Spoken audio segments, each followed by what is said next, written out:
My sister killed herself after I shut her out, and I feel like it's my fault she was buried as a man. For a little context, I'm 16, non-binary, and my older sister was 20, trans woman. I also ask that you please not make any negative comments about my sister's identity. My sister has been a 4channer for a really long time. I think she got into the website when she was like 14, and has only gone further down the rabbit hole since. She was horribly depressed, extremely misogynistic and verbally violent at home, and generally a pain to deal with. Her grades were shit, so she never went into college. She just dwelled in her room watching anime most of the day. Then, about a year and a half ago, she came out as transgender. Our parents hated it. Surprisingly enough, they didn't care about me. Hell, they even said that if I kept my grades up, they'd let me start hormones. I think they might have just been mad at her because she was unsuccessful.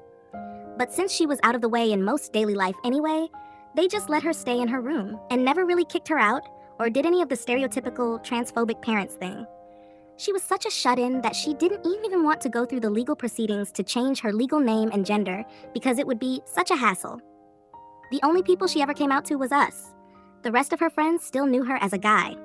She'd always been a terrible bully to me growing up, but I still felt a sense of kinship with her, as I'd basically been raised with her tormenting me, so I just kind of rationalized it as normal. Then about a year ago, I was in a relationship with a boy she was online friends with. He went to our school. The dude sucked and was a total misogynist, but I still craved the male validation he gave me, so I stuck around. I got super drunk at a party one night and sent him nudes. The next morning, I find out he sent them to all of his friends, including my sister. Then, the tormenting got worse.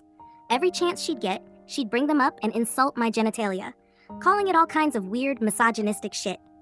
She'd make jokes, at least I hope they were jokes, about how my nudes were so ugly she couldn't even get off when she jacked off to the pictures. She'd sometimes compare my body to the weird hentai she watches, and lament that I didn't look like the lowlies she watched. It was incredibly weird, but again, I felt conditioned to not tell our parents because I was scared they'd kick her out. So I just